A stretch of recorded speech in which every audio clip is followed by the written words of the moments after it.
Hello, ഞാൻ നിങ്ങളുടെ അമ്മു. അപ്പോൾ എല്ലാവർക്കും സുഖമാണെന്ന് കരുതുന്നു. നമുക്ക് നേരെ വളച്ചിട്ടില്ലതങ്ങ് കഥയിലേക്ക് പോയാലോ? നമ്മുടെ സച്ചിക്കുട്ടിൻ്റെ ബാക്കി കഥ കേട്ടോ. അപ്പോൾ അങ്ങ് പോയാലോ? ആദ്യത്തെ ഭാഗം കേൾക്കാത്തവർ കേട്ടിട്ട് വന്ന് കേട്ടോളൂ കേട്ടോ. കുളി കഴിഞ്ഞിറങ്ങി ഞാൻ ക്ലോക്കിലേക്ക് നോക്കി. സമയം 2:15. ഇനിയും സമയമുണ്ട്. എനിക്ക് ആകെ നിന്നിട്ട് കാലുറയ്ക്കുന്നില്ല. കാല് മാത്രമല്ല, ഒന്നും ഉറയ്ക്കുന്നില്ലെന്ന് വേണം പറയാൻ. മനസ്സിൽ എന്തൊക്കെയോ ഓടുന്നു. ജൂലി ആൻറ്റി ആയിട്ടുള്ള എന്തൊക്കെയോ ചിത്രങ്ങൾ എൻ്റെ മനസ്സിലിങ്ങനെ തെളിഞ്ഞു വന്നു. ഞാൻ വീടിൻ്റെ ഉള്ളിൽ തെക്ക് വടക്ക് നടന്നു. ഒരു വെപ്രാളം. ഇതൊക്കെ നിന്റെ വെറും തോന്നൽ മാത്രമാകും എന്നൊക്കെ മനസ്സിൻ്റെ കോണിൽ നിന്നും ആരോ വിളിച്ചു പറയുന്നു. മറ്റൊരു കോണിൽ നിന്നും നൈറ്റിയിൽ ഉയർന്നു നിൽക്കുന്ന ജൂലി ആൻറ്റിയുടെ എന്തൊക്കെയോ അതൊക്കെ തന്നെ ഇങ്ങനെ പ്രൊജക്ടർ വെച്ച് നമ്മൾ കാണില്ലേ, അതുപോലെ അതൊക്കെ എൻ്റെ മനസ്സിലോടുക. എനിക്കിതൊക്കെ ഒരു പുതിയ ഇതായിരുന്നു. എന്തോ ഒരു ഭ്രാന്ത്.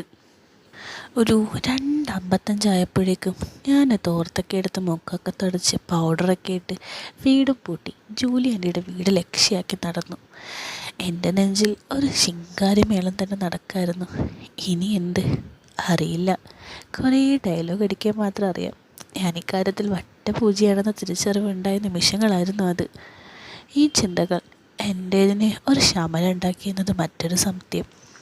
നീ ഇങ്ങനെ തൂക്കിയിട്ട് നടക്കത്തേ ഉള്ളൂ എന്നെ പുച്ഛിച്ചുകൊണ്ട് ചെറുക്കം വീണ്ടും ഉറങ്ങാൻ തുടങ്ങി.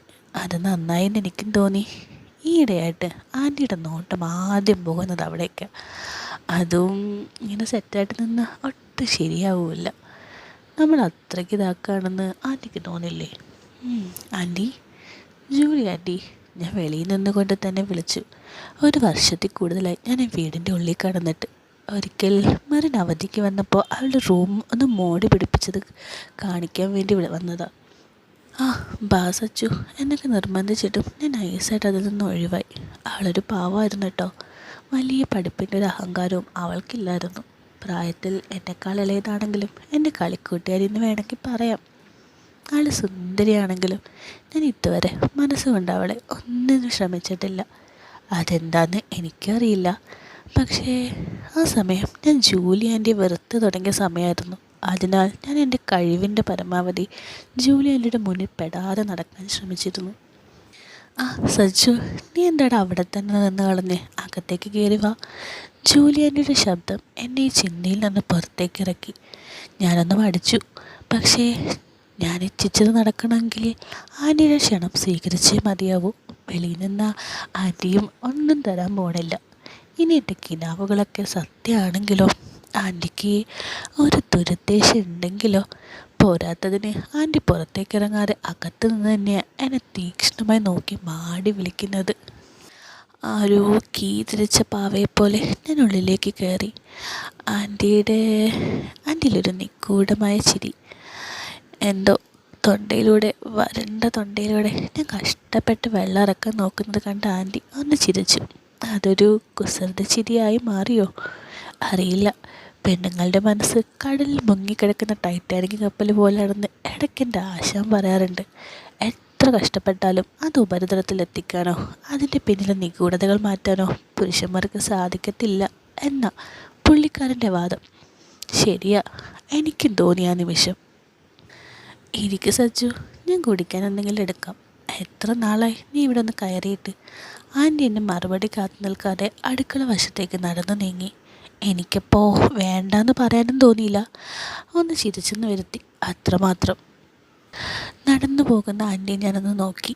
ഇങ്ങനെയുള്ള നൈറ്റി ആൻറ്റി ഇട്ട് കണ്ടിട്ടേ ഇല്ല. എന്താണെന്നറിയില്ല. അതോ എന്നെ ഇനി ഒന്ന് ഇളക്കാൻ വേണ്ടിയിട്ടാണോ? എന്തായാലും കൊള്ളാം. ഇളം പിങ്ക് നിറത്തിൽ നല്ല രസമായിട്ടുണ്ട്. എന്താ പറയുക, മൊത്തത്തിൽ കിളി പോകുന്നൊരു സെറ്റപ്പ്. പിന്നാധാരമൊക്കെ കണ്ടെങ്കിലും മുന്നാധാരം നോക്കിയ പോലും ഇല്ല. എന്നെ കാണിക്കാൻ ആൻറ്റി ഓരോന്ന് കാണിക്കുന്നതെന്ന് എനിക്ക് മനസ്സിലായി. എന്തോ നീ ഒരു ഷൊണ്ണ എന്നെന്ന് ആരോ എന്നെ കളിയാക്കിയ പോലെ എനിക്കെന്നെ തോന്നി. എൻ്റെ മനസ്സിനെ ആകാംക്ഷയുടെ മുൾമുനയിൽ നിർത്തിക്കൊണ്ട് ആൻറ്റിയുടെ കാൽപ്പെരുമാറ്റം ഞാൻ ചെവിക്കുള്ളിൽ മുഴുകി. എന്താ പറയുക, ആകെ ഒരു മരുഭൂമിയിലെ അവസ്ഥയായിരുന്നു. ചായ എടുക്കാൻ പോയ ആൾ തിരിച്ചു വന്നപ്പോൾ ഒരുങ്ങിക്കെട്ടി വരുന്നു. ആരെ കാണിക്കാൻ? എന്നെ കാണിക്കാൻ തന്നെയാണോ? സച്ചു, ആൻറ്റി നീട്ടിയൊരു വെടി. ഭൂലോകത്തിൽ ചുറ്റും കറങ്ങി നടന്നുകൊണ്ടിരുന്ന എൻ്റെ സ്വബോധത്തെ ഉണർത്താൻ മാത്രം ശക്തിയിലുള്ളൊരു വിളിയായിരുന്നു അത്.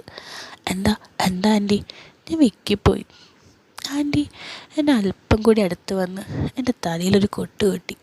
ചന്ദ്രിക സോപ്പിൻ്റെ മണം.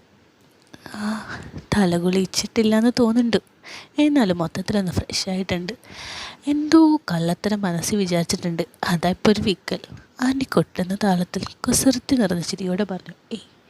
ഇളിച്ച് കാണിക്കല്ലാതെ എനിക്ക് മറുപടി ഉണ്ടായിരുന്നില്ല. ഇത് കുടിക്ക്. ചേട്ടൻ കഴിഞ്ഞ ട്രിപ്പിന് പോയപ്പോൾ ബാംഗ്ലൂരിൽ നിന്ന് കൊണ്ടുവന്ന അൽഫോൺസോ മാൻകോൻ്റെ ജ്യൂസാ, നീ കുടിച്ചു നോക്ക്. ആൻറ്റി ഒരു ക്യൂട്ട്നെസ് ഇട്ടു. വൃത്തിയിൽ നീണ്ട് വളർത്തി സൂക്ഷിക്കുന്ന നഖമുള്ള കയ്യിൽ പിടിച്ച ഗ്ലാസ് എനിക്ക് നേരെ നീട്ടി. ഞാനത് വാങ്ങി ഒരു കവിൾ അകത്താക്കി. ശരിക്കും പറഞ്ഞാൽ നല്ല ടേസ്റ്റ് ഉണ്ടായിരുന്നു. എങ്ങനെയുണ്ടടാ എൻ്റെ അൽഫോൺസോ മാംഗോ? ആൻറ്റിയുടെ ചോദ്യം എന്തൊരിത്.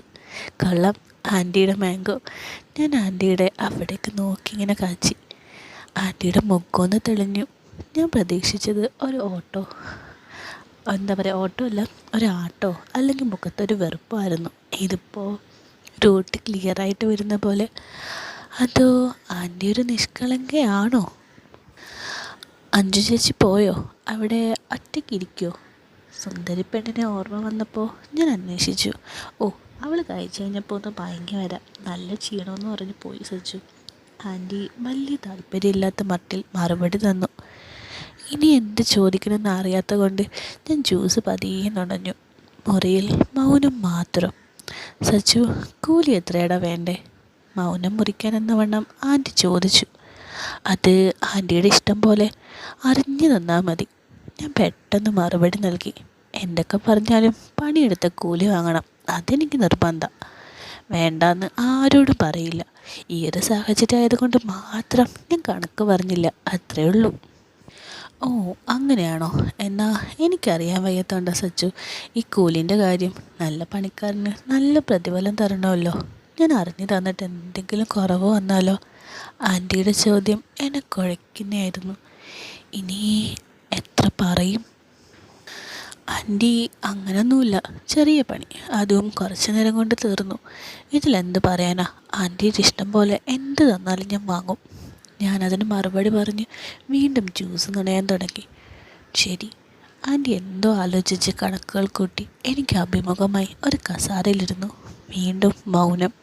സച്ചു, നീ എൻ്റെ പറമ്പിൽ പണിയോടാ? ആൻറ്റിയുടെ ചോദ്യം കേട്ട് ഞാനന്ന് ഞെട്ടി. നുണഞ്ഞു കയറ്റി ജ്യൂസ് അതേപോലെ തിരിച്ച് ഗ്ലാസ്സിലേക്ക് ഇറങ്ങിപ്പോയി. ആൻറ്റി ഇത് കണ്ട് വാപ്പത്തെ ചിരിയായി. ആൻറ്റിയുടെ മുഴുവനും ഒന്ന് ചിരിയിൽ കുലുങ്ങി.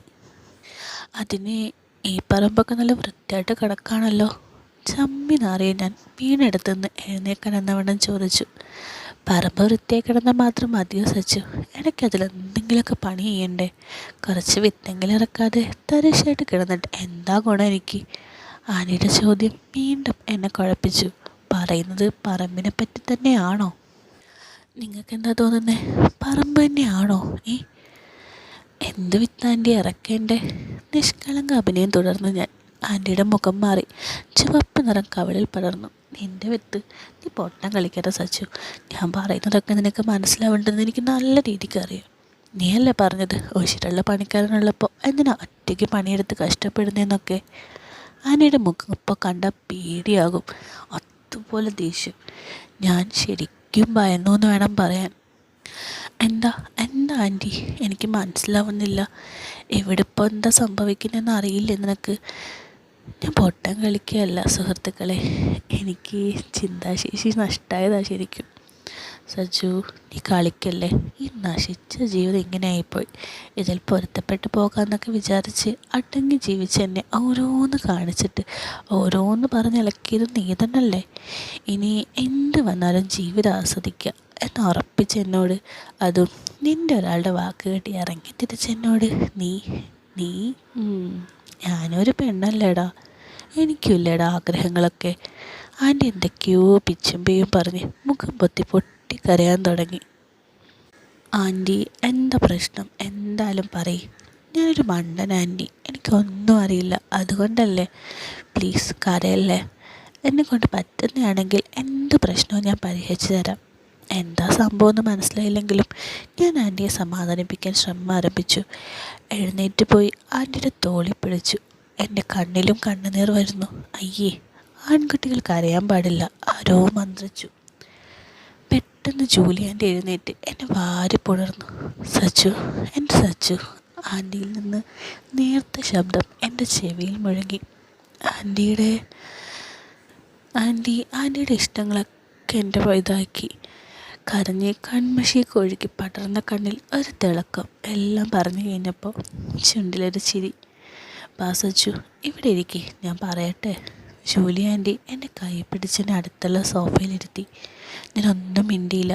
അനുസരണയുള്ള കുട്ടിയെപ്പോലെ ആൻറ്റി പറഞ്ഞ പോലെ എല്ലാം ചെയ്തു കൊടുത്തു.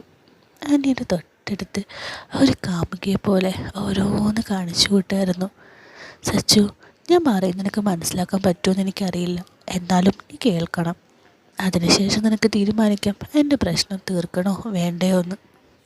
ഞാൻ ഇതുവരെ മറ്റൊരാളിനോട് പറയാത്ത, എന്തിന് എൻ്റെ വീട്ടുകാരോട് പോലും പറയാത്ത കാര്യമാണ് നിന്നോട് പറയാൻ പോകുന്നത്. നിന്നെ വിശ്വസിച്ചാൽ ഞാനിപ്പോൾ കുമ്പസരിക്കാൻ പോകുന്നത്. ആൻറ്റി ഒരു വലിയ കഥയുടെ തുടക്കം എന്ന പോലെ നീണ്ടൊരു ശ്വാസം എടുത്തു. ആൻറ്റിക്ക് എന്നെ വിശ്വസിക്കാം, ആൻറ്റി പറഞ്ഞു. ഞാൻ വാക്ക് കൊടുത്തു. ആൻറ്റി എൻ്റെ കൈ പിടിച്ച് എൻ്റെ തോളത്ത് തലചായ്ച്ച് കിടന്ന് പറഞ്ഞു തുടങ്ങി.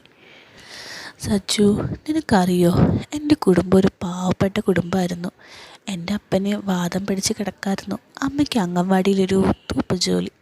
മൂത്ത ആങ്ങള ജോലി തണ്ടി നടക്കുന്നു. ഇളയവനൊന്ന് കുഞ്ഞ. ഒരുപാട് ആഗ്രഹങ്ങൾ മനസ്സിൽ കൊണ്ടുവരുന്നൊരു പൊട്ടി പെണ്ണായിരുന്നു ഞാൻ. എനിക്ക് 18 തികഞ്ഞതും എൻ്റെ വീട്ടിലേക്ക് ജോസഫേട്ടൻ്റെ ആലോചന വന്നു. ട്രാവൽസൊക്കെയുള്ള, സ്വന്തമായി 10-20 ബസ്സുകളൊക്കെയുള്ള സമ്പന്ന കുടുംബത്തിലെ ഇളയ മകൻ. പണമൊന്നും വേണ്ട, പെങ്കൊച്ചിനെ മാത്രം മതി എന്നവർ പറഞ്ഞപ്പോൾ എൻ്റെ വീട്ടുകാരൊന്നും നോക്കിയില്ല. എന്നെ ജോസഫേട്ടന് വിവാഹം ചെയ്ത് നൽകി. പക്ഷേ ഞാൻ സ്വപ്നം കണ്ട വിവാഹമൊന്നും അല്ലാതെന്ന് അധികം നാളുകൾ കഴിയും മുമ്പേ എനിക്ക് മനസ്സിലായി. ജോസഫ് ആളെന്നെ തിരിഞ്ഞു പോലും നോക്കിയില്ല. എൻ്റെ ദേഹത്തൊന്ന് സ്പർശിക്കാൻ പോലും ആൾ തയ്യാറല്ലായിരുന്നു. എൻ്റെ ഭാഗത്തു നിന്ന് ഞാൻ മുൻകൈ എടുത്തിട്ട് പോലും ആൾ അകലം പാലിച്ചു. അങ്ങനെ ഇരിക്കുമ്പോഴാണ് ഒരു ദിവസം മദ്യപിച്ച് വന്നത്. മുറി കയറിയ ആൾ എന്നോട് പട്ടി നിൽക്കുന്ന പോലെ നിൽക്കാൻ പറഞ്ഞു. എനിക്ക് മനസ്സിലായില്ല. ആളെൻ്റെ കരണത്തടിച്ചു. എന്നിട്ട് ബെല്ലായിട്ട് എന്നെ അങ്ങനെ ഇതാക്കി. എന്നിട്ട് ഒക്കെ വലിച്ചതാക്കി. എന്നിട്ട് ആളുടേതൊന്നും എടുത്ത് കളഞ്ഞു. എന്നിട്ട് പുറമത്തെ പരിപാടി കാണിച്ചു. എനിക്കാണെങ്കിൽ സഹിക്കാൻ പറ്റിയില്ല. ആളാണെന്നുണ്ടെങ്കിൽ എന്താ പറയുക, ചോര ചീറ്റിന്ന് വേണം പറയാൻ. അമ്മാതിരി അവസ്ഥയായിരുന്നു. ഞാൻ തളർന്ന് വീണുപോയി. അതൊന്നും വകവയ്ക്കാതെ ആൾ നല്ല രീതിക്ക് പരിപാടിയും കഴിഞ്ഞ് കിടന്നങ്ങ് ഉറങ്ങി. പിന്നീട് ഇടയ്ക്കിടയ്ക്ക് പരിപാടി തുറന്നു. എനിക്കിത് ആരോട് പറയാൻ സാധിച്ചില്ല. പിന്നീടാണ് ഞാൻ അറിഞ്ഞത് ആൾക്ക് അമ്മാതിരി ഒരു ഇതുണ്ടെന്ന്. അവിടെ ഒന്നും വേണ്ട. ഈ ശിഖണ്ഡി ടൈപ്പില്ലേ, ആൾക്ക് അവരോട് അത്ര താല്പര്യം. മദ്യപിച്ച് അവരെയൊക്കെ കിട്ടാതാകുമ്പോൾ പരാക്രമമൊക്കെ എന്നോടൊന്ന് കാണിക്കും, അത്രയേ ഉള്ളൂ. അതോടെ എൻ്റെ ജീവനം തീർന്നു എന്ന് ഞാൻ മനസ്സിലാക്കി. എന്നാലും ആളുടെ കുടുംബം എൻ്റെ കുടുംബത്തെ സഹായിക്കുന്നത് കൊണ്ട് ഞാൻ എല്ലാം സഹിച്ച് ആരോടൊന്നും പറയാതെ നടന്നു.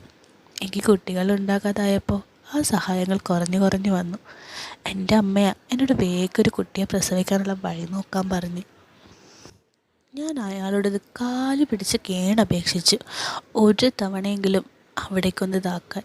ആൾ തീർത്തും പറ്റില്ല എന്ന് മാത്രമല്ല, നിനക്ക് അത്രയ്ക്കാണെങ്കിലും ആരെങ്കിലും കൂടെ അയക്കുമെന്നും പറയുകയും ചെയ്തു. ഞാൻ ആകെ തകർന്നു പോയി. എന്നാലും ഞാൻ എൻ്റെ ആവശ്യം വീണ്ടും വീണ്ടും അറിയിച്ചു. അയാളത് തീർത്തും അവഗണിക്കുകയും ചെയ്തു. ഒരിക്കൽ എന്നെ ആൾ എന്താ പറയുക, ശിഖണ്ഡിയെ പോലെ ആൾക്ക് തോന്നിക്കാൻ വേണ്ടി ഓരോന്ന് കാട്ടിക്കൂട്ടാൻ പറഞ്ഞു. എന്നിട്ട് ആൾ തന്നെ സ്വന്തമായിട്ട് ഓരോന്നിതാക്കും. എന്നിട്ട് ഞാൻ എന്താ ചെയ്തതെന്നറിയോ? ശരിക്കും പറഞ്ഞാൽ ഇവിടെ പച്ചയ്ക്ക് ഇതൊന്നും പറയാൻ പറ്റത്തില്ല. കേൾക്കേണ്ടവർ നമ്മുടെ ഗ്രൂപ്പിലേക്ക് വന്നോളൂ കേട്ടോ. ലിങ്ക് ചോദിച്ചാൽ മതി, ഞാൻ എന്താ പറയുക, കമൻറ്റിലിട്ടേക്കാം. അപ്പം ഞാനൊരു പരിപാടി ഒപ്പിച്ചു. എന്താ പരിപാടി എന്ന് അറിയണമെങ്കിൽ കമൻറ്റിൽ ചോദിക്കട്ടോ. അതൊരു എന്താ പറയുക, ആവശ്യമില്ലാത്തൊരു പരിപാടിയായിരുന്നു. എന്തായാലും അത് കാരണം എന്താ ആ ശ്രമത്തിൽ തന്നെ ഞാൻ ഗർഭം ധരിച്ചു. എനിക്ക് മിറിനുണ്ടായി. അയാളിപ്പോഴും ധരിച്ചിരിക്കുന്നത് ഞാൻ ആരെയോ വിളിച്ചതാക്കിയെന്നാണ്. പക്ഷേ ആളത് പുറത്ത് പറയാറോ കാണിക്കാറോ ഒന്നുമില്ല. ഞാൻ എന്തായാലും മെറിന് വേണ്ടി മാത്രം ജീവിക്കാൻ തുടങ്ങി.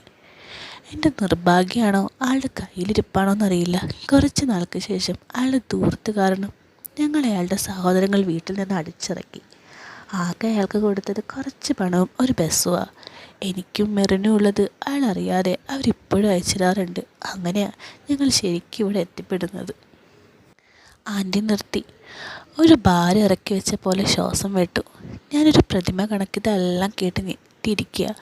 നാട്ടിലെ ഏറ്റവും മാന്യനെന്ന് ഞാൻ കരുതി ജോസഫേട്ടൻ ഒരു ആണോ? വിശ്വസിക്കാൻ പ്രയാസം പോലെ. ആൻറ്റി തല ഉയർത്തി എൻ്റെ മുഖത്തേക്ക് നോക്കി. സച്ചൊന്ന് വിശ്വസിക്കാൻ പാടാണെന്നറിയാം, എന്നാലും ഇതാ സത്യം. ആൻറ്റി തുടർന്നു. ഒന്നും വേണ്ട, എൻ്റെ വിധി മാത്രമായിരുന്നു വിശ്വസിച്ച് ഞാനൊരു സ്ത്രീയുടെ സകല ഇതും മാറ്റി വെച്ചിരിക്കുമ്പോഴാണ് സച്ചു എന്നെ മോശമായിട്ട് നോക്കുന്നത് ഞാൻ ശ്രദ്ധിച്ചു തുടങ്ങി. ഞാൻ ഞെട്ടി. ആൻറ്റി എൻ്റെ കൈ കുറച്ച് ഇതാക്കി പറഞ്ഞു. സച്ചുവിൻ്റെ നോട്ടം ഞാനും ആസ്വദിക്കുന്നെന്ന് സത്യം മനസ്സിലാക്കിയപ്പോൾ എൻ്റെ നിയന്ത്രണം തകരുമെന്ന് എനിക്ക് സംശയം തോന്നിയപ്പോഴാണ് ഞാൻ സച്ചുവിനെ അകറ്റി നിർത്താൻ ശ്രമിച്ചത്. പക്ഷേ ഇന്നലെ എൻ്റെ കയ്യിൽ നിന്ന് പോയടാ. ആദ്യമായിട്ട് ഞാൻ എൻ്റെ ആണത്തം കണ്ടു. അത് എനിക്ക് വേണമെന്ന് എൻ്റെ മനസ്സിനോട് കെഞ്ചി. ഇതുവരെ സ്വന്തമായിട്ട് ഇതാക്കിയിട്ട്, അല്ലാതെ എന്താ പറയുക, പച്ചക്കറികളോ സ്വന്തമായിട്ടുള്ളതോ അങ്ങനെയൊക്കെ പോയിട്ട് മനുഷ്യ മാംസം അറിയാത്ത എൻ്റെ ഒരു ഇത് എന്തോ ആഗ്രഹിക്കുന്നുണ്ട്. ഇന്ന് രാവിലെ നിൻ്റെ സംസാരം കൂടായപ്പോൾ ഞാൻ ഉറപ്പിച്ചു, എനിക്ക് വേണം, എനിക്കും ഒരു പെണ്ണാവണം സച്ചു. എനിക്ക് തരില്ലേടാ നീ, എന്നെ ഒരു പെണ്ണാക്കില്ലേടാ നീ. എന്താ പറയുക, ശിഖണ്ഡിയായിട്ട് അഭിനയിച്ച് ഞാൻ ശരിക്കും മടുത്തു. ആൻറ്റി ഇടറിയ സ്വരത്തിൽ എന്നോട് ചോദിച്ചു. ആ മുഖത്ത് പല ഭാവങ്ങൾ, കണ്ണുകളാണേ നിറഞ്ഞു തുളുമ്പി. ആൻറ്റിക്ക് ഞാൻ എന്ത് തരും, എൻ്റെ എല്ലാ ആൻറ്റിക്കുള്ളതാ. ആൻറ്റീനെ സച്ചുവിൻ്റെ പെണ്ണ. ഞാൻ അറിയാതെ എൻ്റെ നാവുകൾ ചലിച്ചു. ആൻറ്റിയുടെ കണ്ണിൽ നിന്നും കൺമഷി ചാച്ച മിഴുനീർ ഒഴുക്കിയിറങ്ങി. ആ ചുണ്ടുകൾ വിറച്ചു. ഞാൻ പതിയെ തിരിഞ്ഞ് ആ ഓമന മുഖത്തേക്ക് നോക്കി. പതിയെ ഓരോന്നാക്കി. എൻ്റേതാണെങ്കിൽ നല്ല സെറ്റായിട്ടപ്പോൾ ഇങ്ങനെ ഒരാൾ അടുത്തേക്കുമ്പോൾ തന്നെ പറയണോ? പിന്നെ സമ്മതം കൂടെ കിട്ടിക്കഴിഞ്ഞാൽ നമ്മൾ അടങ്ങിയിരിക്കും തോന്നുന്നുണ്ടോ? എന്തോ ഞാൻ ഓരോന്ന് കാട്ടിക്കൂട്ടുമ്പോൾ ആൻറ്റിയുടെ മുഖത്തൊരു നിർവൃതിയായിരുന്നു. എന്താ, ഞാനെങ്ങാനും നിർത്തിക്കഴിഞ്ഞാൽ എന്തിനാ നിർത്തിയെന്നുള്ള ചോദ്യഭാവവും. എന്നിട്ട് ഞാനിങ്ങനെ ഓരോന്ന് കാട്ടിക്കൂട്ടുമ്പോൾ ആൻറ്റിയാണെങ്കിൽ കാറിയും കൂക്കിയൊക്കെ വിളിക്കുന്നുണ്ട്. ശരിക്കും പറഞ്ഞാൽ എനിക്ക് പേടിയുണ്ട്. പിന്നെ എൻ്റെ വീട്ടിലും അഞ്ചു ചേച്ചിയുടെ ചെവിയിൽ എത്തിയാൽ തീർന്നില്ലേ. പിന്നെ എൻ്റെ വീട്ടിലാണെങ്കിൽ ആരുമില്ല. അഞ്ചു ചേച്ചി ഉറക്കമായിരിക്കുന്നത് എൻ്റെ മനസ്സിനെ പറഞ്ഞ് ഞാൻ അങ്ങനെ സമാധാനിപ്പിച്ചു. എൻ്റെ ഓരോ കാട്ടിക്കൂട്ടലിൽ ജോലി എൻ്റെ പരിസരം മറന്നിരിക്കുകയാണെന്ന് എനിക്ക് ബോധ്യമായി. എൻ്റെ പൊന്നേന്നൊക്കെ പുലമ്പിക്കൊണ്ട് അതിങ്ങനെ ഓരോന്ന് കാട്ടുമ്പോൾ എനിക്കും എൻ്റെ ആദ്യ അനുഭവമാണല്ലോ. ഞാൻ തുടരാൻ തന്നെ തീരുമാനിച്ചു. എന്തും ആയിക്കോട്ടെ, ആര് കേട്ടാലും എനിക്കൊന്നുമില്ല. ഇന്ന് എൻ്റെ ജോലി എൻ്റെ സന്തോഷിക്കണം. കൂടെ അടിയനും കുറച്ച് സന്തോഷമാകാം അല്ലേ? ഇങ്ങനെ കാനത്ത് പൊട്ടി മഴ പെയ്യില്ലേ, അമ്മാതിരി ഉണ്ട് അവിടുന്ന്. എന്താ പറയുക, ഞാൻ പറഞ്ഞതിന് തന്നെ നിങ്ങൾക്ക് മനസ്സിലാക്കണമില്ല ആൻറ്റിയുടെ അവസ്ഥ എന്തായിരുന്നുവെന്ന്. അപ്പോൾ ഇങ്ങനൊരു അവസരം കിട്ടിയാൽ ആൻറ്റി സന്തോഷിക്കാതിരിക്കുമോ? സ്വർഗം കാണാതെ അല്ലെങ്കിൽ കൂടെ നിൽക്കുന്ന ആളെ സ്വർഗം കാണിപ്പിക്കാതെ ആൻറ്റി വിടുമോ? പിന്നെ നമ്മുടെ സച്ചു ആദ്യത്തെ കന്നിപ്പരിപാടിയല്ലേ, എങ്ങനെ വിട്ടും അല്ലേ? ശരിക്കും ഒരു തകർപ്പൻ പരിപാടി. എന്ത് പറയാം, ഒരു 20-30 മിനിറ്റത്തേക്ക് നല്ല നൈസ് പരിപാടി ഇവിടെ നടത്തുമെന്ന് വേണം പറയാൻ. കേൾക്കണമെന്നുണ്ടെങ്കിൽ എൻ്റെ അടുത്ത് പറഞ്ഞാൽ മതി, ഞാൻ ഗ്രൂപ്പിലിട്ട് തരുന്നതാണ്. ഇവിടെ നമുക്ക് പറയാൻ പറ്റത്തില്ലല്ലോ. അപ്പോൾ കമൻറ്റ് ചോദിക്കുകയാണെങ്കിൽ, അല്ലെന്നുണ്ടെങ്കിൽ പേഴ്സണലി മെസ്സേജ് അയക്കുകയാണെന്നുണ്ടെങ്കിലും ഞാനിത് ഗ്രൂപ്പിലിടുന്നതാണ്. ഓക്കെ, ശരിക്കും പറഞ്ഞാൽ നല്ല പരിപാടി തന്നെ കേട്ടോ. അങ്ങനെ ഞാൻ ആൻറ്റിക്ക് ശരിക്കും സന്തോഷം കൊടുത്തു എന്ന് വേണം പറയാൻ. ഞാനും ശരിക്കും സന്തോഷിച്ചു കേട്ടോ. നിങ്ങൾ നല്ല രീതിക്ക് ഒന്ന് സ്വർഗത്തിൽ പോയിട്ട് വരികയും ചെയ്തു. എല്ലാം കൊണ്ട് ഞാനങ്ങനെ വിജയിച്ചു. ആൻറ്റി ചുമച്ചു. മുഖം ചുവന്നു തുടുത്ത പോലെ ആൻറ്റിയുടെ കണ്ണുകളൊക്കെ നിറഞ്ഞിരിക്കുക. ആ മുഖത്തെന്തോ ഒരു ദുഃഖവും. എന്താവോ, കളിപ്പാട്ടം തട്ടിപ്പറിച്ചതിൻ്റെ പിണക്കാണോ ആവോ? അല്ല, ഇത് വേറെന്തോയാ. ഒരു പക്ഷേ ആൻറ്റിക്ക് ചെറുതായിട്ട് ചിലതൊക്കെ ഇഷ്ടപ്പെട്ട് കാണില്ല. പിന്നെ എൻ്റെ ആദ്യത്തെ പരിപാടിയായതുകൊണ്ട് എല്ലാം പെർഫെക്റ്റ് ആവണമൊന്നും ഇല്ലല്ലോ. പിന്നെ അവിടെ നിന്ന് ഞങ്ങളുടെ തന്ന അവസാനിച്ചൊന്നുമില്ല. ഒരു പരിപാടി കഴിഞ്ഞു, 2 പരിപാടി കഴിഞ്ഞു, അങ്ങനെ 3, 4 ഒക്കെ ആയി. ശരിക്കും പറഞ്ഞാൽ തകർത്ത് തിമിർത്തു എന്ന് വേണം പറയാൻ. ആ പഞ്ചായത്ത് മൊത്തം സൗണ്ട് കേട്ടോന്ന് എനിക്ക് സംശയം. എന്താ വെച്ച് കഴിഞ്ഞാൽ അത്രയ്ക്കുണ്ടായിരുന്നു കൂകലും വിളിക്കലും ശബ്ദവും അപശബ്ദവും ഒക്കെ. ശരിക്കും പറഞ്ഞാൽ അതൊന്നും ചിന്തിക്കാൻ ആ നിമിഷം എനിക്ക് സാധിച്ചില്ല എന്ന് വേണം പറയാൻ. ആ നിമിഷത്തിൽ നമ്മൾ വേറെ വല്ലതും ചിന്തിക്കുമോ? അല്ലേ? അങ്ങനെ 4ഉം 5ഉം തവണയൊക്കെ ഞങ്ങൾ പരിപാടിയൊക്കെ തീർത്ത് നല്ല തിമിർത്ത് സന്തോഷിച്ചിങ്ങനെ ഇരിക്കുമ്പോഴാണ് ഈ സന്തോഷമൊക്കെ ശരിക്കും പറഞ്ഞാൽ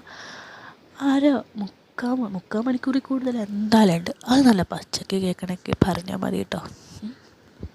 അപ്പോൾ അതെ, ഞങ്ങളിങ്ങനെ സന്തോഷിച്ചിരിക്കുമ്പോഴാണ് ജൂലി ചേച്ചിന്നൊരു വിളി. അതാരായിരുന്നു? നമ്മുടെ അഞ്ചു ചേച്ചി. ഞങ്ങൾ 2 ഞെട്ടി അകന്ന് മാറി. ആൻറ്റി മിണ്ടരുതെന്ന് എന്നോട് ആംഗ്യം കാണിച്ചു. എന്തോ നീ വെന്നടി അഞ്ചു എന്ന് പറഞ്ഞ് പെട്ടെന്ന് ഒക്കെ നേരെയാക്കി ആൾ കഥകിലിങ്ങനെ പോയി. എന്നിട്ട് മുടിയൊക്കെ വാരിക്കെട്ടി കഥക് ചാരി ആൻറ്റി പുറത്തേക്ക് ഇറങ്ങിയതും അഞ്ചു ചേച്ചിയുടെ ഒരു ചോദ്യം കഥകിന് തൊട്ടടുത്ത് നിന്നിട്ട്. ചേച്ചി എന്താ വല്ലാണ്ടിരിക്കുന്നേ? ജൂലി ആൻറ്റിയോടെ ആയിരുന്നു ചോദ്യം. ഞാൻ ഉറങ്ങുമായിരുന്നടി. നിൻ്റെ ഉറക്കം കഴിഞ്ഞോ? ജൂലി ആൻറ്റി വിദഗ്ധമായി മറുപടി നൽകി. കഴിഞ്ഞ ചേച്ചി, നല്ല ഉറക്കമായിരുന്നു. എന്നാ ബാ നമുക്കൊരു ചായയൊക്കെ കുടിച്ചിരിക്കാം. നല്ല ക്ഷീണം. ക്ഷീണം കാണും. ഞാൻ ഞെട്ടി. ആൻറ്റി ഞെട്ടി കാണണം. അതെന്താടി അങ്ങനെ പറഞ്ഞേ? ഇന്ന് കുറേ പണിയൊക്കെ എടുത്തല്ലേ ചേച്ചി, അതുകൊണ്ട് പറഞ്ഞതാ. അഞ്ചു ചേച്ചിയുടെ വീട്ടിൽ സഹായിച്ചതാകും ഉദ്ദേശിച്ചത്. അതൊക്കെ എന്ത് പണി, നീ ബാ. അവർ 2 ഇങ്ങനെ നടന്നകലുന്ന കാലച്ച ഞാൻ കേട്ടു. എന്നാലും പുറത്തു പോകാനൊരു പേടി. എന്ത് ചെയ്യണമെന്നറിയാതെ ഞാൻ അവിടെ തന്നെ നിന്നു. 2 മിനിറ്റ് കഴിഞ്ഞ് ആരോ വരുന്ന ശബ്ദം കേട്ട് ഞാനൊരു പൂച്ചയെപ്പോലെ പമ്മി കഥകിൻ്റെ മറവിപ്പെ വിളിച്ചു. വാതിൽ തുറന്ന് വന്നത് ജൂലി ആൻറ്റി തന്നെയായിരുന്നു. എൻ്റെ ആശ്വാസം നേരെ വീണു. അതെ, അവൾ കിച്ചണിൽ ചായ എടുക്കാൻ ചായ വെക്കാൻ ഏൽപ്പിച്ചു. പതിയെ മുന്നിൽ കൂടി പൊക്കോ. ആൻറ്റി വളരെ ശബ്ദം കുറച്ച് എൻ്റെ ചെവിയിൽ മൂളി. എൻ്റെ കവളിൽ കുറേ തന്നിട്ട് ഇങ്ങനെ കുറച്ച് നേരം ഓരോന്ന് ചെറിയ പരിപാടിയൊക്കെ ഒപ്പിച്ച് ഞാൻ അവിടെ നിന്ന് മെല്ലെ ഇറങ്ങി തുടങ്ങി. വീട്ടിലെത്തിയപ്പോൾ ആരും വന്നിട്ടില്ല. താക്കോലെടുത്ത് കതക് തുറന്ന് അകത്ത് കയറി നേരെ പോയി നല്ലൊരു കുളി കുളിച്ചു. അതിനിടയിൽ അച്ഛനും അമ്മയും സ്കൂട്ടറിൽ വരുന്ന ശബ്ദം കേട്ടു. 2 പേരും ഒരുമിച്ച് വരുന്നത് പതിവ്. ഞാനങ്ങനെ കുളിച്ചിറങ്ങി സോഫയിലിരുന്നു. അച്ഛൻ എന്നെ ഒന്ന് ഇരുത്തി നോക്കിയിട്ട് വീണ്ടും ഫോണിൽ നോക്കി. കുത്തല തുടർന്നു. ഞാൻ നേരെ എൻ്റെ മുറിയിൽ പോയി ഡ്രസ്സൊക്കെ മാറി. എൻ്റെ മനസ്സ് റീവൈൻഡ് അടിച്ചു. കാര്യങ്ങളൊക്കെ ഒന്ന് ഓർത്തെടുത്തു. എൻ്റെ ഒരു ഭാഗ്യം. എൻ്റെ സ്വപ്നത്തിലെ റാണിയാണ് എൻ്റെ ഇപ്പോൾ സ്വന്തമായത്. ഞാൻ കട്ടിലിൽ കിടന്ന് പറഞ്ഞു. എന്തോ ഇനിയും ബാക്കിയുള്ള പോലെ. ആൻറ്റിയോടുള്ളത് ഇങ്ങനെ കൂടി വരിക. ഓർത്തപ്പോൾ തന്നെ അവൻ സെറ്റായി. അമ്മ താഴേക്ക് വിളിച്ചപ്പോൾ ഇറങ്ങിച്ചെന്നു. ഭക്ഷണം കഴിക്കാനാകുന്ന ഞാൻ കരുതിയത്. നല്ല വിശപ്പുണ്ടായിരുന്നു. പക്ഷേ എന്നെ അന്വേഷിച്ചൊരു പെണ്ണ് പുറത്തു വന്ന് നിൽക്കുന്നു എന്നാണ് അമ്മ പറഞ്ഞ്. അച്ഛൻ കണ്ണടയുടെ ഇടയിലൂടെ എന്നെ നോക്കി. ഞാൻ തശമൂലം താമിടുന്ന ഒരു നിഷ്കളങ്ക ഭാവമായിട്ട് പുറത്തേക്ക് നടന്നു.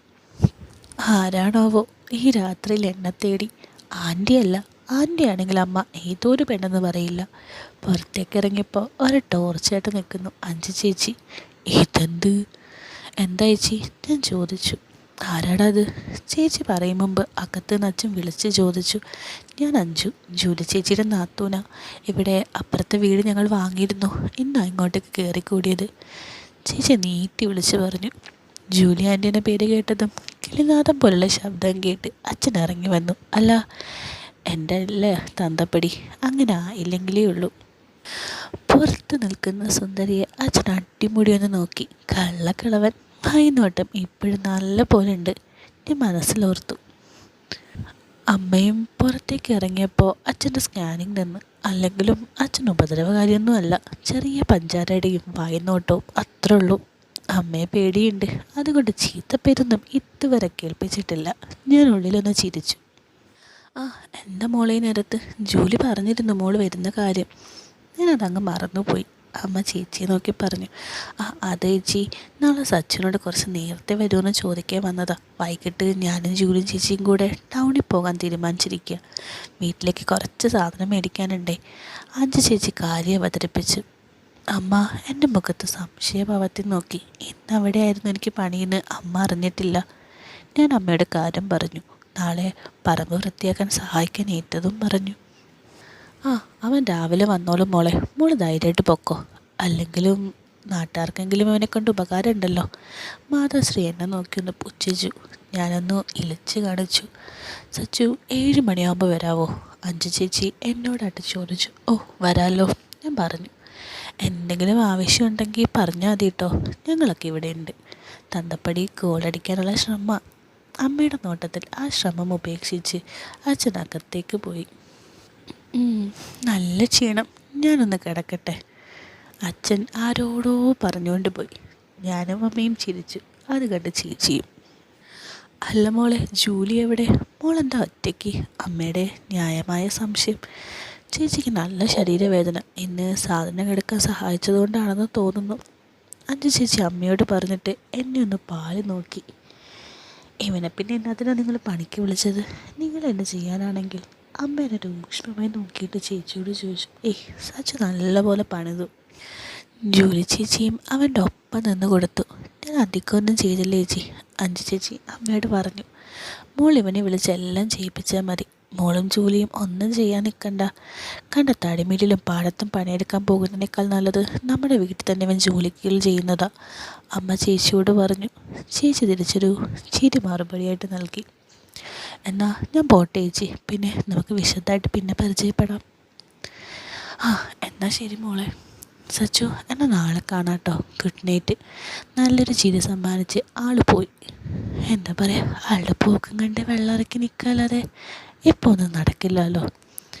അങ്ങനെ ഭക്ഷണമൊക്കെ കഴിച്ച് കിടന്നുറങ്ങി. പാവം ആൻറ്റി ക്ഷീണിച്ച് പോയിട്ടുണ്ട് ഇത്ര. നാളെ പറ്റെങ്കിലും ഒന്ന് പോയി സഹായിക്കണം. എന്നിട്ട് ഒറ്റ ഇറക്കം. പിന്നെ എഴുന്നേറ്റത് പുലർച്ച അമ്പലത്തിലെ പാട്ട് കേട്ടിട്ടാ. അടുക്കളയിലെ പാത്രങ്ങളുടെ തട്ടും മുട്ടും കൂടെ ആയപ്പോൾ ഉറക്കം വിട്ടു. ഞാൻ രാവിലെ എഴുന്നേറ്റ് പ്രഭാത കാര്യങ്ങളൊക്കെ ചെയ്തു. എന്തോ ഒരു വേദന പോലെ. ഇന്നലത്തെ അംഗത്തിൽ പടയാളിയുടെ വാളിന് എന്തോ പറ്റിയിട്ടുണ്ട്. നോക്കുമ്പോൾ ചെറുതായിട്ടൊന്ന് മുറിഞ്ഞിട്ടുണ്ട്. സാരല്ല, പതിയെ ശരിയാവും. അല്ല, എൻ്റെ ജൂലി ആൻറ്റി ശരിയാക്കി തരും. ഞാൻ അവനെ ഒന്ന് സമാധാനിപ്പിച്ചു. അങ്ങനെ രാവിലെ 7 മണിക്കെന്നെ ഭക്ഷണമൊക്കെ കഴിച്ച് ഞാൻ ഇറങ്ങി. കുളിച്ചില്ല. കുളിച്ചു പോകാൻ കല്യാണത്തിനൊന്നും അല്ലല്ലോ പോകുന്നത്, പറമ്പിൽ പുല്ല് വെട്ടാനല്ലേ. ഞാൻ എൻ്റെ പണിയായുധങ്ങളുടെ ഇടയിൽ നിന്നും ഒരു കൊടുവാളും തൂമ്പയൊക്കെ എടുത്തിറങ്ങി. അതൊക്കെ ഞാൻ സംഘടിപ്പിച്ച് വെച്ചിട്ടുണ്ട്. ഷർട്ടും കാവ്യമുണ്ടുമായിരുന്നു വേഷം. അതാണ് ഈ പണിക്കൊക്കെ നല്ലത്. പക്ഷേ മുണ്ടെടുത്ത് തുടങ്ങിയേ ഉള്ളൂ. അതിൻ്റെ പരിചയക്കുറവുണ്ട്. പണിക്ക് പോകുമ്പോൾ മറ്റു പണിക്കാർ പാൻറ്റ് ഷോർട്ട്സൊക്കെ ഇട്ട് പോകുന്നത് എന്നെ കളിയാക്കാൻ തുടങ്ങിയോണ്ട് മാത്രം ഉടുക്കാൻ തുടങ്ങിയതായിരുന്നു അത്. ജൂലി ആൻറ്റിയുടെ വീട്ടിലൊന്ന് കയറാമെന്ന് വിചാരിച്ച് അങ്ങോട്ട് ചെന്നപ്പോൾ അവിടെ ആരുമില്ല. അഞ്ചു ചേച്ചിയുടെ അടുത്ത് പോയി കാണുന്നോർത്ത് ഞാൻ അങ്ങോട്ടേക്ക് വിട്ടു. അവിടെ ചെല്ലുമ്പോൾ 2 പേരും പുറത്ത് തിണ്ണയിൽ എന്നെയും കാത്തിരിപ്പുണ്ട്. ആ എന്നാൽ തുടങ്ങാം. അഞ്ചു ചേച്ചി ഒരു പറച്ചിൽ. എന്ത്? ഞാൻ ചെയ്തോളാം, നിങ്ങൾ നിങ്ങളുടെ പണി നോക്കുന്ന ഞാൻ സഹായിക്കാൻ സച്ചു. പെട്ടെന്ന് തീരുമല്ലോ. ജൂലി ചേച്ചി ഇരുന്നോട്ടെ, എല്ലാവർക്കും ഭക്ഷണമൊക്കെ ഉണ്ടാക്കാൻ ഞാൻ ചേച്ചിയെ ഏൽപ്പിച്ചു. ചേച്ചി കുറച്ച് കഴിഞ്ഞ് വീട്ടിലേക്ക് പോകും. അത് പറഞ്ഞ് അഞ്ചു ചേച്ചി പറഞ്ഞിട്ട് എന്താ അങ്ങനെ തൂമ്പയും വാളും ഒക്കെ എടുത്ത് കിളയ്ക്കാൻ ഇറങ്ങിയപ്പോൾ അഞ്ചു ചേച്ചി കൂട്ടിനായി. ഞാൻ കുറേ പണിയെടുത്ത് തിരിഞ്ഞു നോക്കുമ്പോഴത്തേക്ക് എന്താ ആളതേ അവിടെ പുല്ലിൽ കുത്തിയിരിക്കുക. എനിക്കത് കണ്ടപ്പോൾ ചിരി വന്നു. ആൾ കുറച്ച് പണിയെടുത്തപ്പോൾ തന്നെ കുഴഞ്ഞു എന്ന് വേണം പറയാൻ. അതെ, ഇങ്ങനെ ഇരുന്നാൽ ഇന്നലത്തെ പോലെ വല്ലവരും വേണ്ടാത്തടുത്ത് കയറി പോകട്ടോ. ഞാൻ ചേച്ചിയെ കളിയാക്കി. ആ ഉറുമ്പ് കടിച്ചില്ലേ, അത് പറഞ്ഞ് കളിയാക്കിയത്. എന്തോ ഓർത്ത പോലെ ചേച്ചി ചാടി എഴുന്നേറ്റു. എന്തു പറ്റി, നടുവെട്ടിയോ? ഞാൻ ചോദിച്ചു. ഇല്ലടാ, ഇന്നലെ കട്ടുകിട്ടിയ സ്ഥലമൊന്ന് താങ്ങിയതാ. അത് മാറിയില്ലേ? കുറവുണ്ട്. എന്നാ അകത്ത് പോയിരുന്നോ, ഞാൻ കുറച്ച് പച്ചമരുന്ന് പറിച്ചു തരാം. നാട്ടിൽ തെണ്ടി നടന്ന് ഇങ്ങനെ കുറച്ച് നാട്ടുവിദ്യകളൊക്കെ എൻ്റെ കൈവശമുണ്ട്. ഇപ്പം വേണ്ട സച്ചു, ഉച്ച കഴിഞ്ഞ് മതി. ഇപ്പം പറ്റുന്ന അത്രയും തീർക്കാൻ നോക്കാം. ചേച്ചി തീർത്തും വേണ്ടെന്ന് പറഞ്ഞില്ല. അതിൽ നിന്ന് ഇപ്പോഴും ആൾക്ക് വേദനയുണ്ടെന്ന് എനിക്ക് മനസ്സിലായി. അല്ലെങ്കിലും അവിടെയൊക്കെ കടി കിട്ടിയ വലിയ സുഖമൊന്നും കാണില്ല. ഒരു കട്ടറുമ്പ് നിങ്ങളുടെ അവിടെ കടിച്ചാൽ എന്താകും അവസ്ഥ? അമ്പോ, ആലോചിച്ച് നോക്കിക്കേ. ആലോചിച്ച് നോക്കാൻ തന്നെ വയ്യ. ചേച്ചി എന്നിട്ട് കിളയ്ക്കാൻ തുടങ്ങി. അതിങ്ങനെ പുല്ലൊക്കെ ഇതാക്കുമ്പോൾ ഇങ്ങനെ കുനിഞ്ഞ് നിൽക്കില്ലേ, അപ്പോൾ എന്തായിരിക്കും നമ്മൾ കാണുക? ആ താലിമാല ഒരു അലങ്കാരമായിട്ട് കിടന്ന് അതിങ്ങനെ കാണുമ്പോൾ നല്ല ചേലായിരിക്കില്ലേ? ഞാൻ ശ്രദ്ധിക്കുന്നത് ചേച്ചി കണ്ടു എന്ന് തോന്നുന്നുണ്ട്. ചേച്ചി കണ്ടു എന്ന് മനസ്സിലായപ്പോൾ ഞാൻ തിരിഞ്ഞ് മറ്റൊരു ഭാഗത്തേക്ക് പുല്ല് കളച്ചു. പക്ഷേ ചേച്ചി വീണ്ടും എൻ്റെ മുന്നിൽ തന്നെ വന്ന് കുനിഞ്ഞിട്ട് പുല്ല് പറിക്കാൻ തുടങ്ങി. ഇപ്പോൾ ഭാവം മാറ്റമൊന്നുമില്ല, എങ്കിലും എന്താ പറയുക, ഞാൻ രക്ഷപ്പെട്ടു. വീണ്ടും കാണാമല്ലോ. എനിക്കാണെങ്കിൽ അഞ്ച് ചേച്ചി ഓരോന്ന് കാട്ടിക്കൂട്ടിയത് കണ്ട് സെറ്റായെന്ന് വേണം പറയാൻ. ഞാൻ ഈ വീട്ടിൽ പോയാലോ എന്നിങ്ങനെ ആലോചിച്ചു. പിന്നെ ആലോചിച്ചു, ഞാനെന്തിന് വീട്ടിൽ പോകണം? ജൂലി ആൻറ്റി ഉള്ളപ്പോൾ അതിൻ്റെ ആവശ്യമില്ലല്ലോ. ഒന്ന് ആൻറ്റിയുടെ അടുത്ത് തന്നെ പോകാം, എന്തെങ്കിലും ഒത്തു വന്നാലോ. ഞാൻ ജൂലി ആൻറ്റിയുടെ വീടിൻ്റെ അടുക്കള വശത്തേക്ക് ചെന്നു. അകത്തെന്തോ ഉച്ചയൊക്കെ കേൾക്കുന്നുണ്ട്. ജൂലി ആൻറ്റി എന്തോ പണിയില്ല, തീർച്ച. തുള്ളിച്ചാടി ഞാൻ അകത്തേക്ക് കയറി. ജൂലിക്കുട്ടി നീട്ടി വിളിച്ച് ഞാൻ അകത്ത് കയറി ചെന്നു. ആൻറ്റി ഓടി വന്ന് എൻ്റെ വാവത്തി പിടിച്ചു. ആൻറ്റിയുടെ ചെവിയിൽ ഫോണുണ്ട്. ആരോ സംസാരിക്കുന്നത് കേട്ടിരിക്കുകയായിരുന്നു ആൻറ്റി. അപ്പത്തായി പോയിന്ന് ഞാൻ മനസ്സിലാക്കി. പരിസരം നോക്കാതെ അവരൊന്ന് കാണിച്ചു കൂട്ടി. ആ ജോസഫ് ആയിരിക്കുമോ? ആ, അത് നമ്മുടെ സച്ചു ഏട്ടാ. അവൻ വെള്ളം കുടിക്കാൻ വന്നതാ. അപ്പുറത്ത് അഞ്ചിൻ്റെ വീട്ടിൽ സഹായിക്കുമായിരുന്നു അവൻ. കേൾക്കുന്നില്ല, അത് കാതോർത്തു. ആൻറ്റി മിണ്ടരും നാങ്യം കാട്ടി സ്പീക്കറിലിട്ടു. അവനിപ്പോൾ പഴയ പോലെ വീട്ടിലൊക്കെ കയറി തുടങ്ങിയോ? ഓ, സ്ത്രീ ശബ്ദം. മെറിനാണെന്ന് സ്വരത്തിൽ നിന്ന് എനിക്ക് മനസ്സിലായി. 2 ദിവസമായുള്ളൂ സാറ് നമ്മളെ തിരിഞ്ഞു നോക്കാൻ തുടങ്ങിയിട്ട്. ആൻറ്റി എന്നെ നോക്കി കണ്ണിറക്കി. അല്ല, ആരാ ഈ ജോലിക്കുട്ടി? ഞാൻ തിരിച്ചു വരുമ്പോൾ എൻ്റെ അമ്മയെ കാണാൻ സച്ചിൻ്റെ വീട്ടിൽ വരേണ്ടി വരുമോ? പോടി അവിടുന്ന്. അവൻ ഓരോ കളി കാണിക്കുന്നതല്ലേ. നിന്നെ അവൻ ഓലപ്പിപ്പിന്നല്ലേ വിളിച്ചിരുന്നേ? അതുപോലെ അവൻ്റെ കുസൃതിയല്ലേ ഇതൊക്കെ. നാളെ അവൻ എന്നെ ചിലപ്പോൾ തള്ളേന്ന് വിളിക്കും. ശരിയാ, ചെക്കനാ, അരവട്ട. പറഞ്ഞിട്ട് കാര്യമില്ല. ആൻറ്റിക്ക് ചിരി വന്നു. പക്ഷേ എനിക്ക് കലിയാണ് വന്നത്. അരവട്ടൻ അവളുടെ തന്ത അല്ല, അയാൾ വെറും അതല്ലേ. എൻ്റെ വാ തുറന്ന് വന്നപ്പോൾ ആൻറ്റി വീണ്ടും എൻ്റെ വാ പൊത്തി. Hello mummy, hello. പറ മോളെ, റേഞ്ച് പോയതാ. ഞാൻ ഓർത്തു അവൻ എൻ്റെ അമ്മയെ അടിച്ചുകൊണ്ട് പോയെന്ന്. മെറിനെ കുരുത്തക്കേട് പറയല്ലേ, നീ അടി വാങ്ങൂട്ടാ. ഞാനൊന്ന് തമാശയല്ലേ മമ്മി, സോറി. ഇച്ചിരി കൂടുന്നുണ്ട് തമാശ. എങ്കിൽ അടുത്ത ആഴ്ച കാണാം മമ്മി, ഞാൻ പോവാ. ക്ലാസ്സിൽ കയറാൻ നേരമായി. ആ വാട്ടർ ഞാൻ വരുമ്പോൾ കാണുന്നുണ്ടെന്ന് ഒന്ന് പറഞ്ഞേക്കണേ. ശരി മോളെ, അങ്ങനെ ആയിക്കോട്ടെ. ആൻറ്റി ഫോൺ കട്ടാക്കി. ഞാൻ ആൻറ്റിയുടെ ചെറുതായിട്ടൊന്ന് ഇതാക്കി. എന്താ ചൂലിക്കുട്ടി, വേറെ അടുത്ത ആഴ്ച കാണുമെന്ന് പറഞ്ഞത്? ഞാൻ അങ്ങനെ തന്നെ നിന്നുകൊണ്ട് ചോദിച്ചു. അവിടെ 1 മാസത്തെ ലീവിന് വരുന്നുണ്ട്, അത് പറഞ്ഞതാ. ഓ, അപ്പോൾ 1 മാസം ഞാൻ പട്ടിണി കിടക്കേണ്ടി വരുമോ? എനിക്ക് കുറച്ച് വിഷമായ ആ വാർത്ത. നമുക്ക് നോക്കാടാ, അവൾ അറിയാതെയും അവസരം കിട്ടുമല്ലോ, നീ വിഷമിക്കണ്ട. ഞാൻ എൻ്റെ പൊന്നിൻ്റെ പെണ്ണല്ലേ ഇപ്പോൾ. പിന്നെന്താ, അടുക്കളയിൽ ഞാൻ വെറുതെ ഇരിക്കും തോന്നുന്നുണ്ടോ? അവിടെ വെച്ചാൽ അങ്ങനെ ചെറിയ ചെറിയ പരിപാടി ഒപ്പിച്ചു തുടങ്ങി. അങ്ങനെ ചെറുതായിട്ട് ഞങ്ങളുടേതായിട്ടുള്ള ലോകത്തേക്ക് പോകാൻ തുടങ്ങിയപ്പോഴത്തേക്കും ജൂലി ചേച്ചീൻ്റെ മുൻവശത്ത് നിന്നും വീണ്ടും രസം കൊല്ലി 5 മിനിറ്റ് വിളി. അവളെന്താ പറയണ്ടേ, ചീത്തയല്ലേ പറയേണ്ടത്? എനിക്ക് നല്ല ദേഷ്യവും വിഷമവും വന്നു. ആൻറ്റി എന്നെ തള്ളി മാറ്റി. ഞാനും വേഗമൊക്കെ എടുത്തിട്ട് ആൻറ്റി വിളി കേട്ടിടത്തേക്ക് പോയി. ഞാൻ കഷ്ടപ്പെട്ട് ഒന്ന് സെറ്റാക്കി. സച്ചുവിനെ വീട്ടിൽ പോയി നോക്കിയിട്ട് അവിടെ കണ്ടില്ല ചേച്ചി. ഇപ്പം വരാമെന്ന് പറഞ്ഞ് പോയതാ. 5 ചേച്ചി ആൻറ്റിയോട് പറയുന്നത് ഞാൻ കേട്ടു. പെട്ടല്ലോ, ഞാൻ മനസ്സിൽ പറഞ്ഞു. അവൻ അക്കത്തുണ്ടടി, അടുക്കളയിൽ ഇരിപ്പുണ്ട്. ചൂടുവെള്ളം ചോദിച്ച് വന്നതാ. ഇപ്പോൾ അങ്ങോട്ടേക്ക് വരുമായിരുന്നു അവൻ. ആൻറ്റി വിദഗ്ധമായിട്ട് മറുപടി നൽകി. ചൂടുവെള്ളം. എനിക്ക് ചിരി വന്നു. അതെ, ഞാൻ വന്നത് എൻ്റെ സ്വന്തം ജൂലി ആൻറ്റിയുടെ ചൂടുവെള്ളത്തിനല്ലേ. അതിന് അഞ്ചു ഒരു തടസ്സമായി തന്നെ പറയണം. പിന്നെ രണ്ടുപേരും കൂടെ അകത്തേക്ക് വന്നു. എന്നെ കണ്ട അഞ്ചു ചേച്ചി ഒരു വശപ്പശക്ക് മണക്കുന്ന പോലൊന്ന് കൂർപ്പിച്ച് നോക്കി. എന്നാടാ, എൻ്റെ വെള്ളമൊന്നും നീ കുടിക്കില്ലേ? അഞ്ചു ചേച്ചിയുടെ ചോദ്യം ആ അവസ്ഥയിൽ എനിക്കിട്ടൊരു കുത്താണോ, അതോ ഒരു ക്ഷണമാണോ, അതോ ഇനി അവിടെ വെള്ളം ഉണ്ടായിരുന്നല്ലോ എന്നതാണോ ഉദ്ദേശിച്ചതെന്ന് എനിക്ക് സംശയമായി. അവസാനം വിചാരിച്ചതാവണേ വഴിയുള്ളൂ. ഓരോന്നിനും മറ്റൊരർത്ഥം കണ്ടുപിടിക്കുന്നത് എൻ്റെ മനസ്സിൻ്റെ കുഴപ്പമാണെന്ന് ഞാൻ സ്വയം പറഞ്ഞു. അല്ലേ ചി, ഇവിടെ ആകുമ്പോൾ ചൂടുവെള്ളം കിട്ടുമല്ലോ, അതാ ഞാൻ മുഴുവിക്കാൻ നിൽക്കാതെ ചേച്ചി തലയാട്ടി. ആൻറ്റി, ചേച്ചിയുടെ പുറകിൽ നിന്ന് ശബ്ദം പുറത്തു വരാതെ ചിരിയോട് ചിരി. ശരി ശരി, നീ വേഗം വാ, പറ്റുന്ന അത്രയും തീർത്തിട്ട് ടൗണിൽ പോട്ടെ ഞങ്ങൾ. അതും പറഞ്ഞ് ചേച്ചി ആൻറ്റിയെ നോക്കിയിട്ട് ഒക്കെ അല്ലെന്ന ചോദ്യം പോലെ തല അനക്കി ചോദിച്ചു.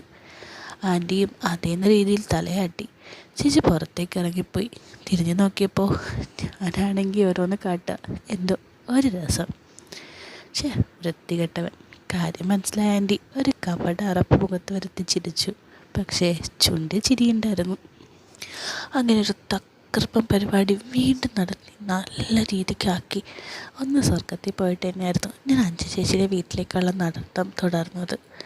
കഴിഞ്ഞോ നിൻ്റെ വെള്ളം കുടി? അഞ്ചു ചേച്ചിയുടെ സ്ഥലത്തിൽ ഒരു കളിയാക്കൽ. ഞാൻ വെറുതെ കാണിച്ച് തൂമ്പെടുത്ത് കളിക്കാൻ തുടങ്ങി. ആൻറ്റി പറഞ്ഞത് ശരിയാ, ആൻറ്റിയുടേത് ഇതൊക്കെ ഉണ്ട്. എന്താ സംഭവിച്ചെന്നറിയോ? ആൻറ്റിയുടേത് ഞാനും എൻ്റെത് ആൻറ്റി ഇട്ടേക്കുക. അപ്പോൾ അതൊക്കെ ഇട്ട് നിന്ന് പണിയെടുക്കുമ്പോൾ വീണ്ടും സെറ്റാവാതിരിക്കുമോ? എൻ്റെ മനസ്സിലാണെങ്കിൽ കുറേ കാര്യം കൊണ്ട് ഞാൻ ഇങ്ങനെ ഇതാക്കുക. അങ്ങനെ ഓരോ കാര്യങ്ങൾ ആലോചിച്ച് പണിയൊക്കെ തുടർന്ന് ഒരു ഭാഗമൊക്കെ ക്ലിയറാക്കി കഴിഞ്ഞപ്പോൾ ആൻറ്റി ഉച്ചഭക്ഷണം കഴിക്കാൻ വിളിച്ചു. ഞാനും ചേച്ചിയും കൈയൊക്കെ കഴുകി ഭക്ഷണം കഴിക്കാൻ ആൻറ്റിയുടെ വീട്ടിൽ പോയി. ഊണുമോശയിൽ എൻ്റെ ഒപ്പം ഇരുന്ന് ചേച്ചി കഴിച്ചു. ആൻറ്റി ആണെങ്കിൽ വിളമ്പിയതിന് ശേഷം എൻ്റെ ഓപ്പോസിറ്റ് ഇരുന്ന് സ്വയം വിളമ്പി കഴിച്ചു തുടങ്ങി. ഇടയ്ക്ക് ഞാൻ കാലുകൊണ്ട് ഓരോ കോപ്രായൊക്കെ കാണിക്കുന്നുണ്ട്. ശരിയാ, പരിസരം മറക്കാൻ പാടില്ല. ചേച്ചി എൻ്റെ ഒപ്പമായിരിക്കുന്നത്. പുറകോട്ട് നാഞ്ഞു ചേച്ചി. താഴേക്ക് നോക്കിയത് കാണും ഉറപ്പ്. ഞാൻ മര്യാദക്കാരനെ ഇരുന്ന് കഴിച്ചു. നല്ല ചിക്കൻ കാല്. എങ്കിൽ അതിൽ പിടുത്തിടാന്നായി ഞാൻ.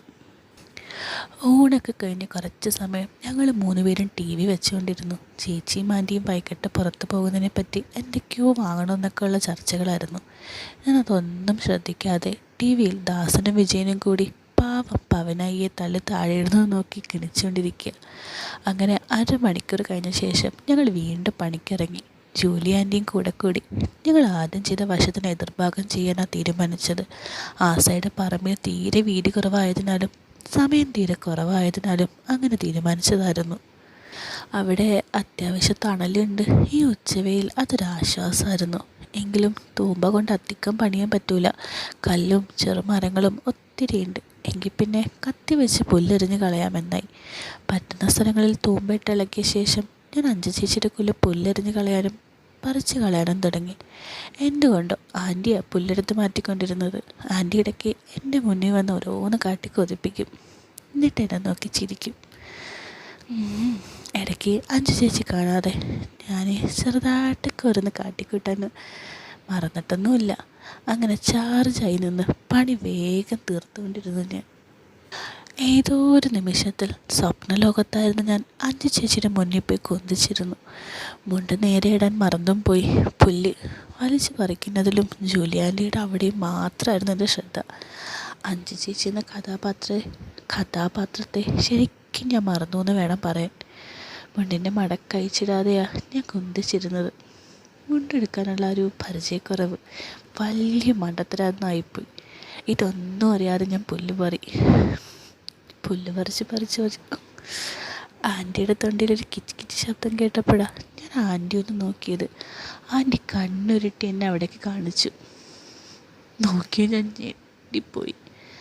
ആൻറ്റിയുടെ തല്ല ഞാൻ ഇട്ടേക്കുന്നത്. അതിലിങ്ങനെ ഇരിക്കുക ചെക്കൻ. ഞാൻ പെട്ടെന്ന് അഞ്ചു ചേച്ചിനെ ശ്രദ്ധിച്ചപ്പോൾ ആളൊന്ന് തല വെട്ടിച്ച പോലെ, ഒന്നും കാണാത്ത പോലെ. നാദാ, പണി പാളിയോ? പക്ഷേ ഏറ്റവും കൂടുതൽ പ്രശ്നം, ഇതിപ്പോൾ ചേച്ചി കണ്ടിട്ടുണ്ടെങ്കിൽ അതൊരു സ്ത്രീയുടേതാണെന്ന് മനസ്സിലാവില്ലേ?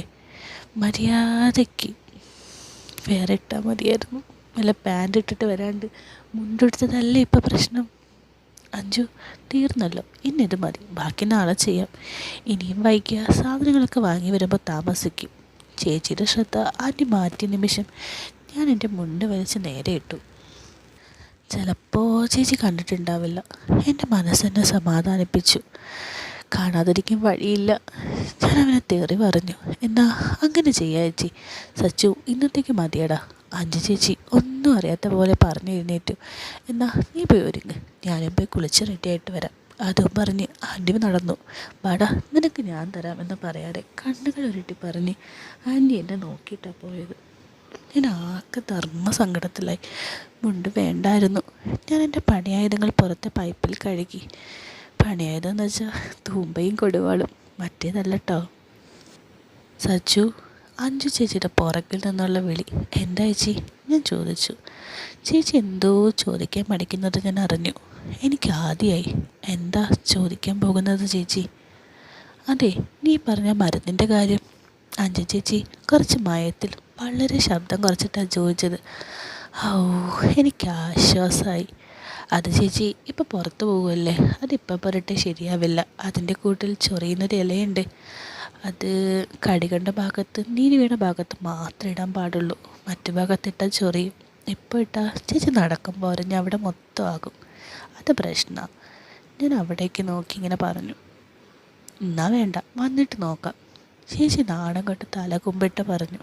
ഞാൻ ചേച്ചിയുടെ സൗന്ദര്യം പെട്ടെന്നൊന്ന് അടിമുടി നോക്കി ഒപ്പിയെടുത്തു. അതും ശരിയാവില്ല ചേച്ചി, അരച്ചെടുത്ത് ഉടനെ പുരട്ടണം. ചേച്ചി ഇനി വരുമ്പോൾ രാത്രിയാകില്ലേ, അപ്പോഴെങ്ങനാ? എന്നാ നീ അതൊക്കെ പറിച്ചു വെച്ചോ, ഞാൻ വന്നിട്ട് വിളിക്കാം. അപ്പം അരച്ചു തരുമോ? ഒരു നിഷ്കളങ്ക ഭാവത്തിൽ എന്നോട് ചോദിച്ചു.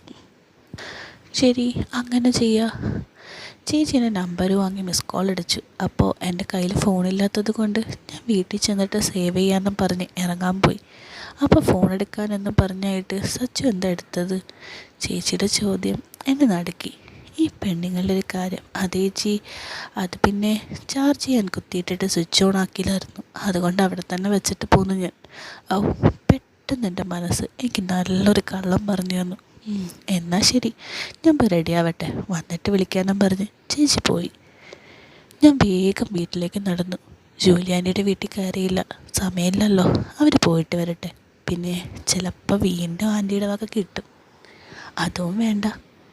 വീട്ടിലെത്തിയപ്പോൾ ഫോണെടുത്ത് അഞ്ചു ചേച്ചിയുടെ നമ്പർ സേവ് ചെയ്തിട്ടു. വാട്സാപ്പിലൊരു മെസ്സേജ്. ജൂലി ആൻറ്റിയ, നിനക്ക് ഞാൻ വെച്ചിട്ടുണ്ട്. അവളുടെ മുമ്പിൽ പോയി കാണിക്കരുതെന്ന് പറഞ്ഞിട്ട് നീ എന്താ കാണിച്ചേ? ഞങ്ങൾ പോയി വന്നിട്ട് എനിക്ക് നിന്നെ ഒന്ന് കാണണം. സബാഷ്, ജൂലി ആൻറ്റിയുടെ വീട്ടിൽ പോകാതിരുന്നത് നന്നായി. ഞാനങ്ങനെ ഫോൺ മാറ്റി വെച്ച് പുറത്തു പോയി കുറച്ച് പച്ചമരുന്നിലൊക്കെ പറിച്ച് അത് ഫ്രിഡ്ജിൽ വെച്ച ശേഷം പോയി കുളിമുറി കയറി. കുളിക്കുന്നതിന് മുമ്പ് ഞാൻ ജൂലി ആൻറ്റിയുടെ ഒന്ന് ഇതാക്കി. രണ്ടുപേരുടെയും ചേർന്നിട്ടുള്ളൊരു ഗന്ധം. ഞാനത് ഇങ്ങനെ ആക്കി നല്ലൊരു കുളിയൊക്കെ പാസ്സാക്കി നേരെ കട്ടിലിപ്പോൾ കിടന്നു. ഓരോന്നാലോചിച്ച് ഞാനൊരു മയക്കത്തിലേക്ക് വീണുപോയി. ആ മയക്കത്തോടു കൂടി നമ്മുടെ കഥ ഇവിടെ അവസാനിക്കുന്നതെന്നല്ല കേട്ടോ. ജൂലി ആൻറ്റിയുണ്ട്, നമ്മുടെ അഞ്ചു ചേച്ചിയുണ്ട്, നമ്മുടെ സച്ചിക്കുട്ടനുണ്ട്. ഇവരുടെ 3 പേരെടുത്തും ഇനിയും കേൾക്കാനുണ്ട്. അപ്പോൾ അത് അടുത്ത ഭാഗത്ത് കേൾക്കാം. അഭിപ്രായങ്ങൾ അറിയിക്കുക. അടുത്തൊരു കഥയ്ക്ക് വെയിറ്റ് ചെയ്യുക. അപ്പോൾ അടുത്തൊരു കഥയായിട്ട് കാണുന്നവരെ ബൈ.